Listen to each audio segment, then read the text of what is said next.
नमस्कार साथियों, स्वागत है आपका अभिनंदन एकेडमी काला पीपल के यूट्यूब चैनल में। आज ही हमारी 9वीं क्लास रहने वाली है, तो बिना देर किए हम प्रारंभ करते हैं आज की हमारी इस क्लास को। प्राकृतिक पर्यावरण की रक्षा किस प्रकार का संवैधानिक प्रावधान है? फिर से गलती।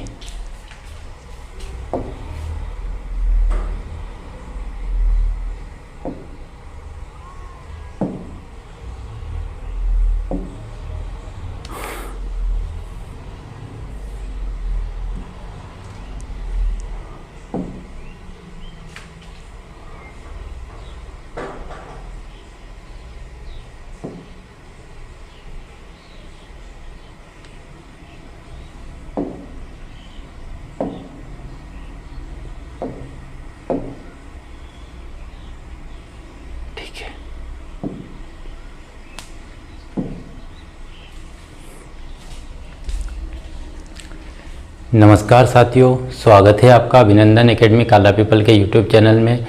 हम पिछली 8 क्लास कर चुके हैं। ये हमारी आज की 9वीं क्लास रहने वाली है, जिसमें हम हर क्लास में 25 क्वेश्चन जीके के देखते हैं। तो हमारी 8 क्लास में हमारे 200 क्वेश्चन कंप्लीट हो चुके हैं। ये आज हमारी 9वीं क्लास रहेगी, जिसमें हम आगे के 25 क्वेश्चनों पर चर्चा करने वाले हैं। तो आइए प्रारंभ करते हैं हमारी इस नई क्लास को। विक्रमशिला विश्वविद्यालय का निर्माण किस राजवंश के शासनकाल में हुआ था? तो ये हुआ था पाल वंश के शासनकाल में। किस राजवंश के शासनकाल में होता है? पाल वंश के शासनकाल में होता है। किसके?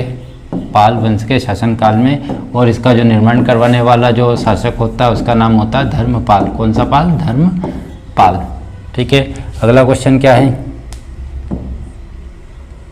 कांग्रेस सोशलिस्ट पार्टी की स्थापना किस वर्ष हुई थी? 1934। किस वर्ष हुई थी? 1934 में। तो कांग्रेस सोशलिस्ट पार्टी की स्थापना कब होती है? सन 1934। सन 1934 में कांग्रेस सोशलिस्ट पार्टी की स्थापना होती है, जबकि कांग्रेस की कब होती है? 1885 में। 1885 में कांग्रेस की स्थापना होती है। और कांग्रेस सोशलिस्ट पार्टी की स्थापना कब होती है? तो 1934 में होती है। और कांग्रेस, इंडियन नेशनल कांग्रेस की स्थापना कब होती है? 1885 में। 1885 में। अगला क्या है? किसने इस बात की वकालत की थी कि भारत वास्तव में तभी स्वतंत्र होगा जब उसके सबसे गरीब लोग मानवीय पीड़ा से मुक्त होंगे? तो ऐसी जो बात थी, ऐसी जो चर्चा थी, वो सिर्फ केवल एक ही व्यक्ति करते थे, जो थे आपके महात्मा गांधी। ठीक है, कौन थे? महात्मा गांधी। महात्मा गांधी कब आए थे भारत? 9 जनवरी 1915। 17 में क्या करा था?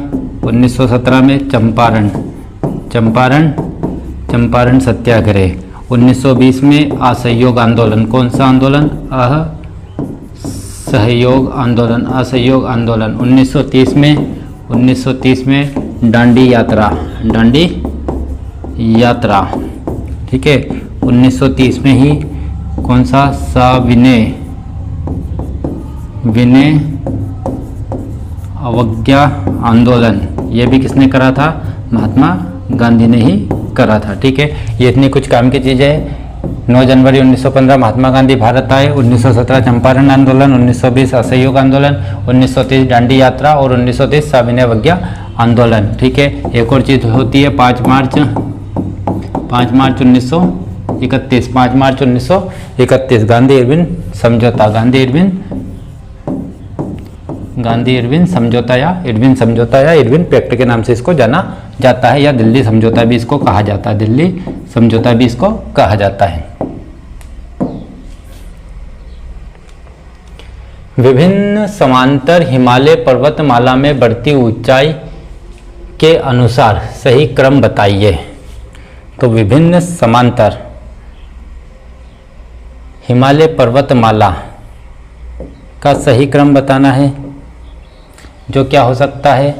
तो समांतर पर्वतमाला के हिसाब से एक पर्वतमाला होता है जिसको हम कहते हैं महान हिमालय। क्या कहते हैं? महान हिमालय। महान हिमालय या फिर हिमाद्री है ना, हिमालय। ठीक है, इसके बाद नीचे होता है इसके लघु हिमालय दक्षिण की ओर, या इसी को कहा जाता है मध्य हिमालय, और इसके नीचे होता है शिवालिक हिमालय। कौन सा? शिवालिक हिमालय। तो यहाँ पर देखो तीनों एक दूसरे के समांतर है जो आपस में नहीं मिलते, तो समांतर पर्वत माला बोला है, ना कि चोटी बोला है। ठीक है, तो ऊंचाई के अनुसार क्रम बताना है, तो इसका जो सही क्रम हो जाएगा वो हो जाएगा, सबसे पहले शिवालिक आएगी ऊंचाई के हिसाब से, बढ़ती हुई ऊंचाई में बताना शिवालिक, शिवालिक के बाद लघु बीच में ये है आपका, और उसके बाद महान हिमालय। उसके बाद कौन सा हिमालय आता है? महान हिमालय आता है। ठीक है,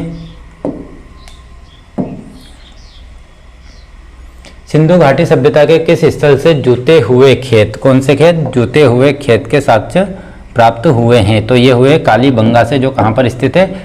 राजस्थान में स्थित है। कालीबंगन या कालीबंगा? कालीबंगन।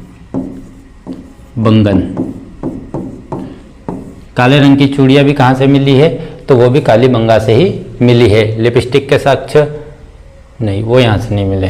तो क्या क्या होगा? कालीबंगन से जुते हुए खेत के साक्ष्य, और क्या मिला है? हवन कुंड। और क्या मिला है? हवन कुंड। हवन कुंड एक लोथल से भी मिला था, और इसके अलावा काले रंग की चूड़ियाँ, तो चूड़ियाँ भी कहाँ से मिली है? तो इन तीनों जगह ये तीनों साक्ष्य आपके कहाँ से मिलते हैं? कालीबंगा से मिलते हैं। और कालीबंगा कहाँ पर है? तो राजस्थान में। कहाँ पर स्थित है? राजस्थान में। जिसका सबसे प्रमुख जो साक्ष्य है वो कौन सा है? जुते हुए खेत। कौन सा खेत? जुते हुए खेत। मलयालम नववर्ष के अवसर पर किस देवता की पूजा की जाती है? तो यहाँ पे देवता पूछे किस देवता की पूजा की जाती है, तो मलयालम जो नववर्ष होता है वो होता है विशु। कौन सा होता है? विशु होता है। और भगवान होते हैं जो कौन से होते हैं? विष्णु।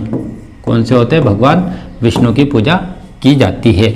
और ये क्या है? केरल का नववर्ष है। कहाँ का है? केरल का नववर्ष। वैसे लिखा है मलयालम नववर्ष मतलब केरल का नववर्ष। तो कौन सा होता है? विशु होता है। और किस देवता की पूजा की जाती है? तो भगवान विष्णु की यहाँ पर पूजा की जाती है। ठीक है, और ये विशेषकर कब आता है? तो ये आता है अप्रैल माह में। कब आता है? अप्रैल माह में। तो जो हमारा जो कैलेंडर होता है उसके हिसाब से अप्रैल में आता है, लेकिन जो मलयालम का कैलेंडर होता है उसके हिसाब से ये उसका जो पहला मंथ होता है जिसको कहते हैं मेडम महीना, जो साल का क्या होता है? पहला माह होता है। ठीक है, तो उसमें विशु पर्व मनाया जाता है, जो केरल या मलयालम का कौन सा होता है? नववर्ष होता है। और भगवान जो हो जाते हैं वो कौन हो जाएंगे? भगवान विष्णु हो जाएंगे। ठीक है,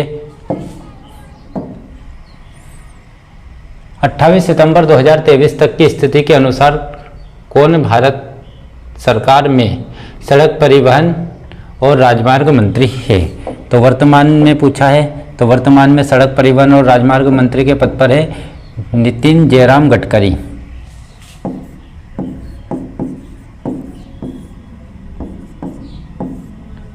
नितिन जयराम गडकरी कौन है? नितिन जयराम गडकरी या नितिन गडकरी के नाम से भी हम उन्हें जानते हैं। ठीक है, तो नितिन जयराम गडकरी क्या है? तो भारत सरकार में सड़क परिवहन और राजमार्ग मंत्री है। सेला एक लोक नृत्य है जो में बांस की छड़ियों के साथ किया जाता है, जो मध्य प्रदेश और छत्तीसगढ़ दोनों राज्यों में किया जाता है। मध्य प्रदेश में ये बेगा जनजाति के द्वारा किया जाता है। किसके द्वारा किया जाता है? मध्य प्रदेश में बेगा जनजाति के द्वारा, और छत्तीसगढ़ में भी किया जाता है। तो दोनों जगह दोनों आंसर आते हैं इसके, एक तो मध्य प्रदेश और किस राज्य में? छत्तीसगढ़, दोनों राज्य में किया जाता है। और कौन सी जनजाति वाला है ये? बेगा जनजाति का नृत्य है मध्य प्रदेश में। तो बेगा जनजाति के द्वारा किया जाने वाला एक नृत्य है जिसमें किस काय का उपयोग किया जाता है? तो बांस की छड़ियों का उपयोग किया जाता है।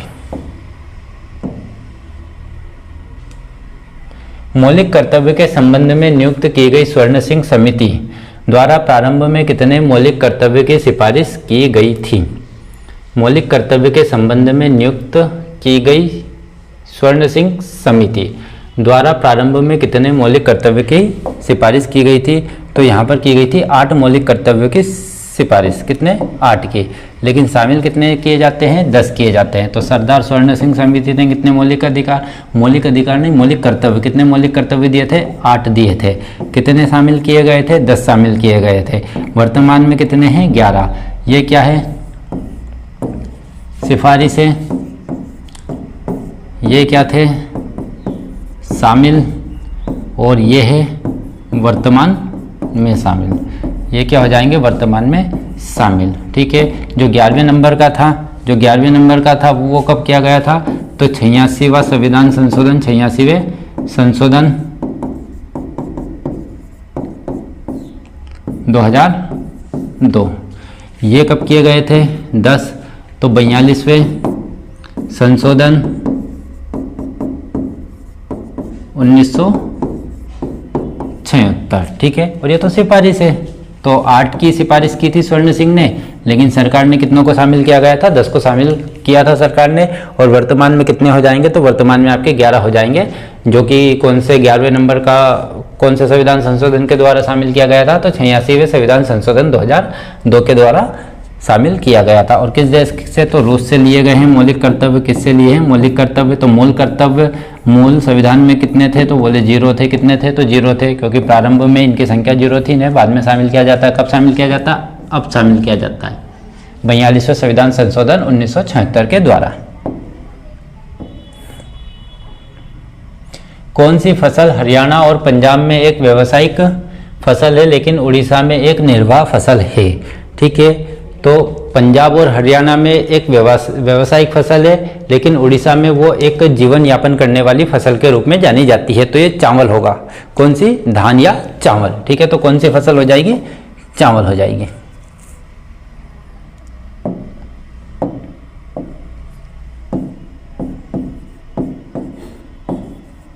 चावल।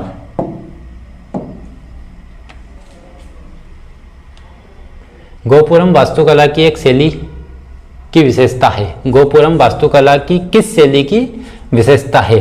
तो द्रविड़ शैली की एक विशेषता है। ठीक है, इस प्रकार का एक और क्वेश्चन शायद हमने पहले भी देखा था।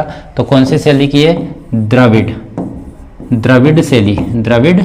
शैली की परंपरा है। कितने प्रकार की है वास्तुकला की? कितनी प्रकार की शैली चलती है? तो अपने यहाँ पर विशेषकर 3 प्रकार की शैली चलती है। एक तो द्रविड़ शैली हो जाती है, एक कौन सी हो जाती है? नागर शैली हो जाती है, और एक और कौन सी हो जाती है? वेसर शैली हो जाती है, जो इन दोनों का मिक्स रूप होती है। कहीं कहीं पर खजुराहो शैली के नाम से भी जाना जाता है। खजुराहो शैली, जो खजुराहो के मंदिर है उसे खजुराहो शैली के नाम से भी जाना जाता है। तो विशेषकर से 3 शैली होती है, जिसमें से जो पूछा है गोपुरम किससे संबंधित है? तो द्रविड़ शैली से संबंधित है। और द्रविड़ शैली का जो शुरू करने का श्रेय जाता है वो किस वंश के राजाओं को जाता है? तो वो जाता है पल्लव वंश के शासकों को जाता है।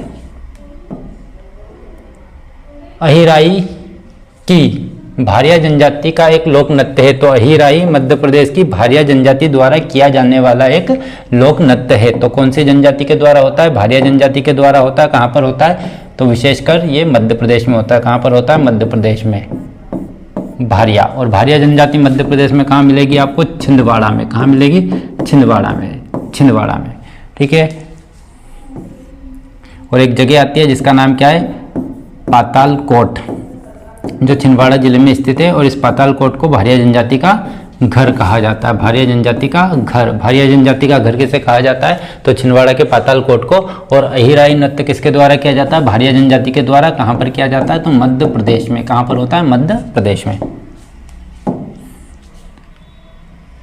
किस मुगल शासक ने खानवा के युद्ध में राणा सांगा को हराया था? बाबर ने।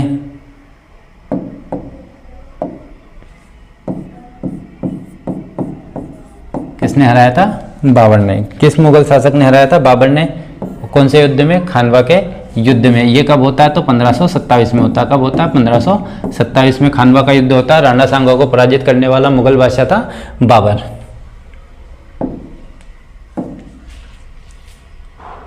कुमायूं हिमालय नदियों के बीच स्थित है। कुमायूं हिमालय नदियों के बीच में स्थित है। तो कुमायूं हिमालय किन दो नदियों के बीच में स्थित होगा आपका?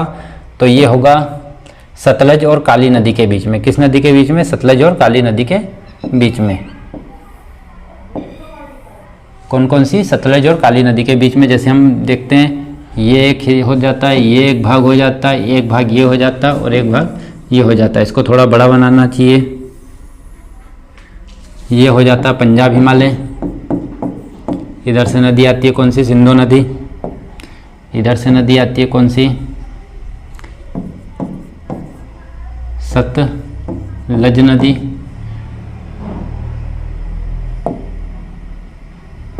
इधर से नदी आती है कौन सी, काली नदी,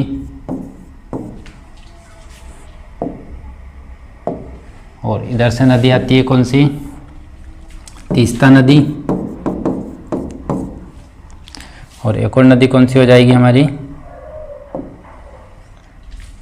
इधर से जो हो जाएगी दिहांग, जिसको हम क्या बोलते हैं, ब्रह्मपुत्र नदी। क्या बोलते हैं, ब्रह्मपुत्र नदी। ये हमारे हिमालय का प्रादेशिक विभाजन होता है। तो पूछा क्या है, ये वाला हो जाएगा कुमायूं हिमालय, ये हो जाता है नेपाल हिमालय, और ये हो जाता है क्या, असम हिमालय। पूछा कौन सा है हमसे पूछा है कुमायूं हिमालय। किन दो नदियों के बीच में, सतलज और काली नदी के बीच में होगा। क्या आंसर रहेगा इसका, सतलज और काली नदी के बीच में। तो क्या कहता है, सिंधु और सतलज के बीच में पंजाब हिमालय, सतलज और काली के बीच में कुमायूं हिमालय, काली और तीस्ता के बीच में नेपाल हिमालय, तीस्ता और ब्रह्मपुत्र के बीच में असम हिमालय। और ये हिमालय का क्या होता है, प्रादेशिक विभाजन। इसमें जो सबसे बड़ा हिमालय होता है कौन सा होता है, ये वाला होता है, और जो सबसे छोटा हिमालय होता है वो कौन सा होता है, ये वाला होता है, प्रादेशिक विभाजन के आधार पर। कौन मुंबई में प्रार्थना समाज के संस्थापक थे, तो आत्माराम पांडुरंग। आत्माराम बम्बई में 1867 में आत्माराम पांडुरंग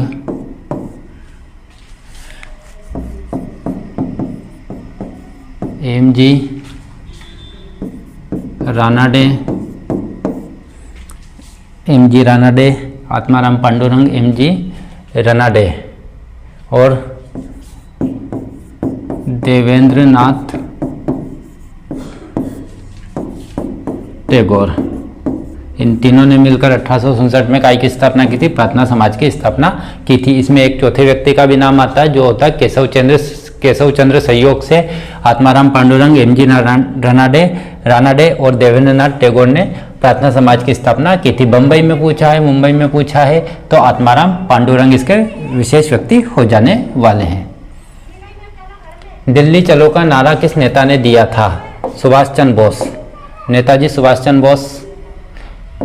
तुम मुझे खून दो मैं तुम्हें आज़ादी दूंगा, ये नारा भी किसने दिया था, तो नेताजी सुभाष चंद्र बोस ने। 1939 फॉरवर्ड ब्लॉक की स्थापना, फॉरवर्ड ब्लॉक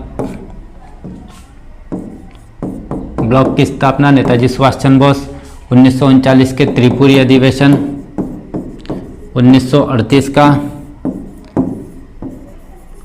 हरिपुरा अधिवेशन, दिल्ली चलो और तुम मुझे खून दो मैं तुम्हें आज़ादी दूंगा के नारे भी किसने दिए थे, नेताजी सुभाष चंद्र बोस ने ही दिए थे। और महात्मा गांधी को राष्ट्रपिता कहकर किसने संबोधित करा था, राष्ट्रपिता कहकर किसने संबोधित करा था, तो नेताजी सुभाष चंद्र बोस ने ही करा था। इनका जन्म कहाँ पर होता है, तो कटक में होता है। मृत्यु के बारे में कोई कहा नहीं जा सकता। ठीक है, अगला क्या है, भारत में केंद्र सरकार द्वारा किस तिथि को वार्षिक बजट पेश किया जाता है, 1 फरवरी। फरवरी का पहला दिन या 1 फरवरी के दिन केंद्र सरकार के द्वारा क्या किया जाता है, बजट पेश किया जाता है। और बजट का उल्लेख आपको कहाँ पर मिलेगा, वार्षिक विवरण के बारे में कहाँ पर मिलेगा, बजट है ना, बजट है, बजट। तो ये होता अनुच्छेद 112 में, लेकिन बजट के नाम से यहाँ पर उल्लेख नहीं है। वार्षिक वित्तीय विवरण के नाम से इसका उल्लेख आता है, कब होता है, 1 फरवरी को, 1 फरवरी को। हेमंत बिस्वा शर्मा ने 2021 में असम के कौन से मुख्यमंत्री के रूप में शपथ ली है, तो कौन से मुख्यमंत्री के रूप में शपथ लिए है हेमंत बिस्वा शर्मा ने, 15वें, कौन से नंबर के, 15वें मुख्यमंत्री के रूप में शपथ ली है हेमंत बिस्वा शर्मा। वर्ष 2011 की जनगणना के अनुसार भारत का कौन सा राज्य पुरुष और महिला साक्षरता दर के मामले में प्रथम स्थान पर रहा है, तो केरल। कौन सा राज्य रहा है, केरल। महिला हो चाहे पुरुष हो, दोनों की साक्षरता दर और ओवरऑल में भी कौन है पहले नंबर पर, केरल ही है। अगर पुरुष की बात की जाए, पुरुष, तो यहाँ की जो दर है वो कितनी है, 96।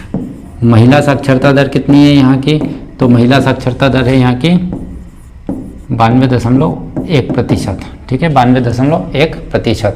और ये 100% साक्षरता दर वाला राज्य माना जाता है। वैसे इसका जो 11 के अनुसार देखेंगे तो 94% इसकी साक्षरता दर है। तो पुरुष साक्षरता दर 96.1, महिला साक्षरता दर 92.1। कितना अंतर है? मात्र 4% का, सबसे कम अंतर। सिंगालीला राष्ट्रीय उद्यान किस राज्य में स्थित है? पश्चिम बंगाल में। किस राज्य में स्थित है? पश्चिम बंगाल में।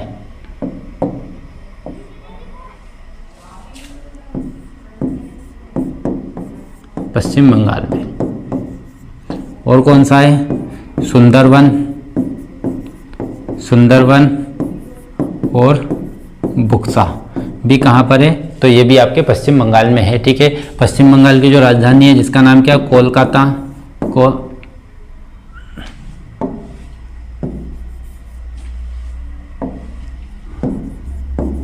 कोलकाता किस नदी के किनारे है? हुगली नदी के किनारे। कौन सी नदी के किनारे? हुगली नदी के किनारे स्थित है। ठीक है, हुगली नदी की सबसे बड़ी सहायक नदी कौन सी है? दामोदर। कौन सी है? दामोदर। दामोदर नदी पर क्या है? दुर्गापुर बैराज। कौन सा बैराज? दुर्गापुर बैराज किस नदी पर स्थित है? तो दामोदर नदी पर है। दामोदर नदी को पहले क्या कहा जाता था? तो पश्चिम बंगाल का शोक कहा जाता था। मोहनजोदड़ो में पाई गई नृत्यांगना की मूर्ति से बनी है, तो किस धातु से बनी है? तो धातु से बनी है। और धातु भी कौन सी है? कांसा। कौन सी? कांस्य धातु की बनी हुई है ना, ब्रॉन्ज की बनी हुई है। किसकी बनी हुई है? ब्रॉन्ज धातु की या कांस्य धातु की? कांस्य धातु की, कांस्य धातु की बनी हुई है। जो कहाँ से मिली है? तो मोहनजोदड़ो से मिली है। और कांस्ययुगीन धातु, कांस्ययुगीन सभ्यता के नाम से भी किसे जाना जाता है? हड़प्पा सभ्यता या सिंधु घाटी सभ्यता को जाना जाता है। अधिकतर जो मूर्तियां मिली है वो इसी धातु की यहाँ पर प्राप्त होती है। भारत के एक संविधान में मूल रूप से कितने मौलिक अधिकार प्रदान किए गए थे? मौलिक अधिकार, मौलिक अधिकार थे 7। कितने थे? मौलिक अधिकार थे आपके 7। कितने मौलिक अधिकार थे? 7। तो मौलिक अधिकारों की संख्या कितनी थी? मूल रूप से 7, वर्तमान में कितने? 6। वर्तमान में कितने? 6। तो 7 मौलिक अधिकार थे, वर्तमान में 6 है। वर्तमान में 6 है। 7वां मौलिक अधिकार जो एक था संपत्ति का अधिकार, जिसे हटा दिया गया है। और अनुच्छेद 300A किसके अनुसार? 300A के अनुसार, जिसे कौन सा अधिकार में रखा गया है? कानूनी अधिकार के अंतर्गत इसे रखा गया है। तो ध्यान रखना किसको हटाया गया है? 44वें संविधान संशोधन 1978 के द्वारा संपत्ति के अधिकार को और किसमें रखा है? अनुच्छेद 300A के तहत इसे कानूनी अधिकार प्रदान किया गया है। किस वर्ष महात्मा गांधी की 150वीं जयंती मनाई गई थी? ठीक है, तो इस क्वेश्चन का आंसर आप सभी लोगों को देना है कि किस वर्ष महात्मा गांधी की जयंती 150वीं जयंती मनाई गई थी। और अभी कुछ ही दिन बाद महात्मा गांधी की फिर से एक और जयंती आने वाली है। कब आएगी? तो ये आएगी 2 अक्टूबर के दिन। कब आएगी? 2 अक्टूबर के दिन आएगी। तो ये क्वेश्चन का आंसर आप सभी को कमेंट में देना है कि 150वीं जयंती कौन से सन में बनाई गई थी। और इसको स्वच्छ भारत अभियान का लक्ष्य भी रखा गया था, पूर्ण करने का लक्ष्य भी रखा गया था। जो कब चालू होता है वो भी आपको कमेंट में बताना है। और 150वीं जयंती जो स्वच्छ भारत अभियान का लक्ष्य थी वो भी आपको कमेंट में बताना है कि किस वर्ष में मनाई गई थी। कौन 1901 में शांति निकेतन के संस्थापक थे, जिसे मूल रूप से ब्रह्मचर्य आश्रम के रूप में नामित किया गया था? तो शांति निकेतन की स्थापना कब होती है? यहाँ पर हमें देखने को मिलता है, क्वेश्चन से भी हम क्वेश्चन निकाल सकते हैं। पहली चीज तो क्या है, क्योंकि यहाँ पर क्वेश्चन ही इस टाइप के कि हम उसमें से भी एक क्वेश्चन निकाल सकते हैं। पहला क्वेश्चन बन सकता है शांति निकेतन की स्थापना कब हुई थी? 1901 में। ठीक है, संस्थापक थे, अब जो भी थे देखते हैं आगे, जिसे मूल रूप से ब्रह्मचर्य आश्रम कहा जाता था। तो शांति निकेतन को मूल रूप से, या मूल रूप का मतलब जब इसकी स्थापना हुई थी उस समय इसे किस नाम से जाना गया था? तो ब्रह्मचर्य आश्रम के नाम से जाना जाता था। इसकी स्थापना किसने की थी? तो ये की थी रविंद्रनाथ टैगोर ने। किसने की थी? रविंद्रनाथ टैगोर। इससे 100% क्वेश्चन बनने वाला है, क्योंकि अभी कुछ दिन पहले, करीबन 7 से 8 दिन पहले क्या हुआ है?